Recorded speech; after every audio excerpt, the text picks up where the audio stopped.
Salut à toutes et à tous.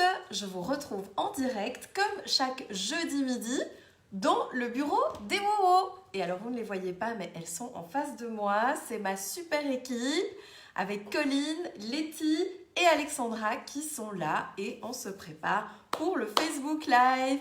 Alors je vois Catherine. Salut Catherine. Je vois aussi d'autres qui me font des petits cœurs. Salut. Alors de quoi est-ce qu'on va parler aujourd'hui? Eh bien d'un des piliers essentiels de votre réussite et surtout aussi quelque chose que vous devez tenir à l'œil en 2020 et qui moi par exemple sur mon parcours, et justement on en parlait ce midi avec une WoW, m'a permis vraiment de faire grandir la WoW Community et je pense vraiment d'accélérer cette croissance. Alors est-ce que vous avez des idées? Ce de quoi on va parler et que j'aimerais... Ah mais je vois qu'il y a Geoffroy Josquin. Eh ben Geoffroy Josquin, toi c'est un de tes talents, ce dont je vais parler ce midi. Alors est-ce que vous avez des idées? Est-ce que dans l'équipe on voit des réponses? Vu que moi je ne vois pas les réponses. Je vois Cécile qui est là. Salut Cécile, notre bijoutière créative. C'est vraiment un des piliers du développement de votre projet. Allez, je vous le dis. Je le dis. Est-ce qu'il y a les réponses, les filles? Oui. Il n'y a pas de réponse? Eh bien, c'est le réseau. C'est le réseau. C'est vraiment vous bâtir un réseau solide, efficace et constructif qui va vous permettre de grandir, déjà vous personnellement, mais aussi de faire grandir votre projet. Et je vous garantis de passer à la vitesse supérieure. Alors évidemment, chez les WoW, c'est ce qu'on fait, mais il n'y a pas uniquement ça. Moi, par exemple, pour WoW Community, mon réseau, entretenir ce beau réseau, entretenir ces relations qui me font vibrer aussi avec des gens qui me ressemblent, avec des gens qui partagent mes valeurs et donc aussi vos valeurs pour votre réseau. Moi, ça m'a permis de trouver des stratégies efficaces plus rapidement qu'en lisant des livres ou qu'en suivant des formations, parce que je me suis adressée à des gens qui avaient déjà la réponse, qui avaient déjà vécu les expériences, contrairement à moi, qui par exemple n'ai jamais appris à faire de management avant d'être chez WoW ou à faire même des factures, aussi simple que ça.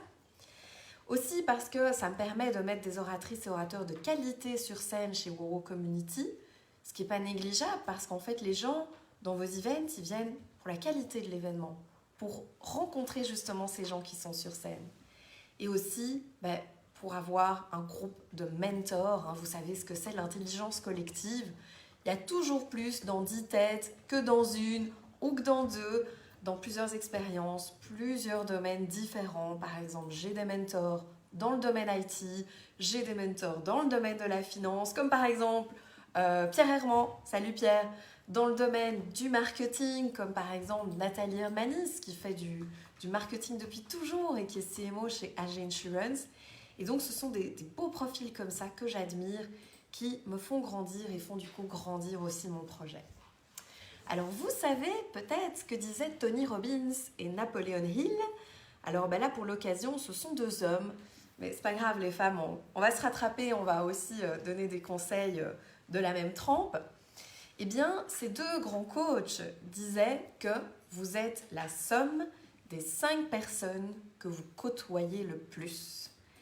Qu'est-ce que ça veut dire et pourquoi c'est si important? Eh bien, ça veut dire qu'en fait, ces 5 personnes qui vous entourent, tous les jours, vous vous imprégnez de ces personnes et vous vous imprégnez de quoi d'autre avec ces gens?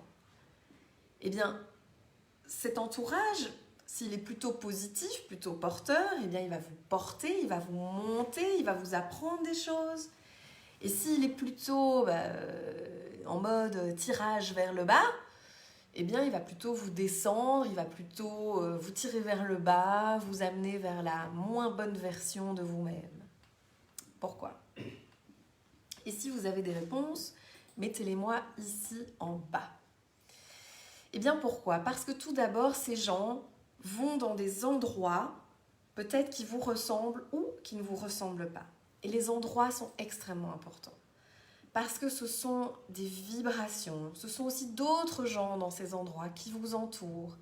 Moi, par exemple, il n'y a pas si longtemps que ça, une WoW m'a fait découvrir un restaurant tout près du bureau que j'ignorais, J'ai juste adoré. Ça a ravi mes papilles. La décoration était magnifique. Les murs, c'était ma couleur préférée sur les murs. Et voilà, ça m'a juste, en fait, ça a embelli ma journée. Ça a apporté de l'extra miles dans ma journée.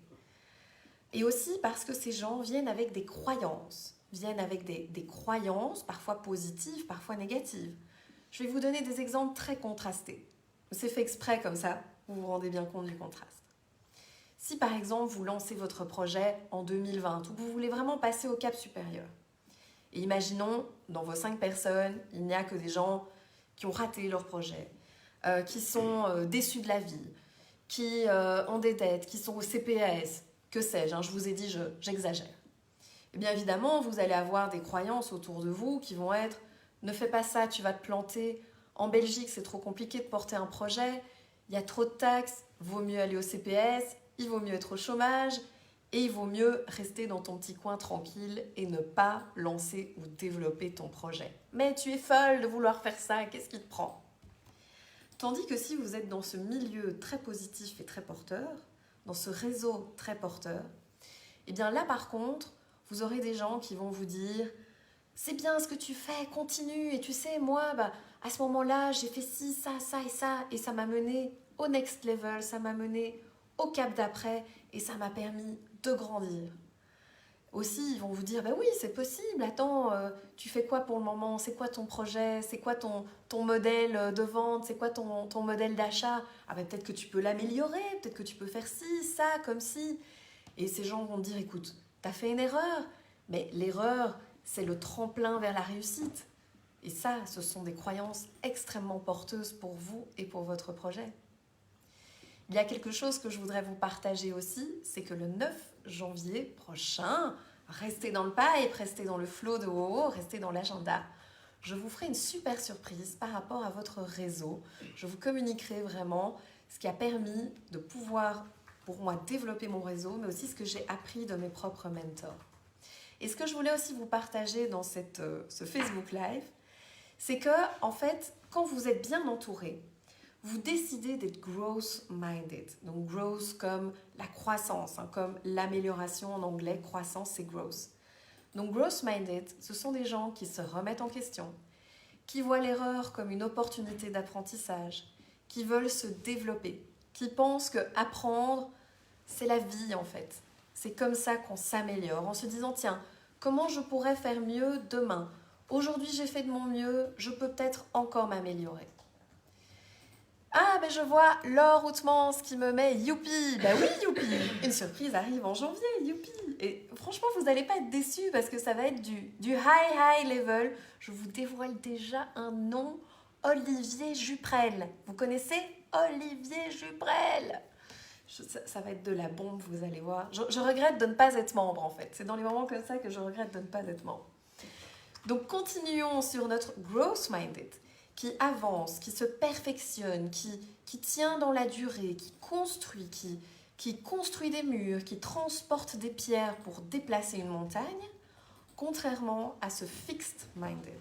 Fixed minded qui est là, la vie c'est la vie, c'est comme ça, on peut rien y changer, de toute façon, qu'est-ce qu'il y a à faire, Voilà, les taxes sont là, le loyer est trop cher, tout est cher, la vie est chère, tout est compliqué, ça vaut pas la peine de développer son projet, les gens sont chiants, les gens sont bêtes. Alors que dans le growth minded, là ça va par contre être ok, quelque chose me dérange, mais qu'est-ce que je peux faire pour l'améliorer? Qu'est-ce que je peux faire pour évoluer?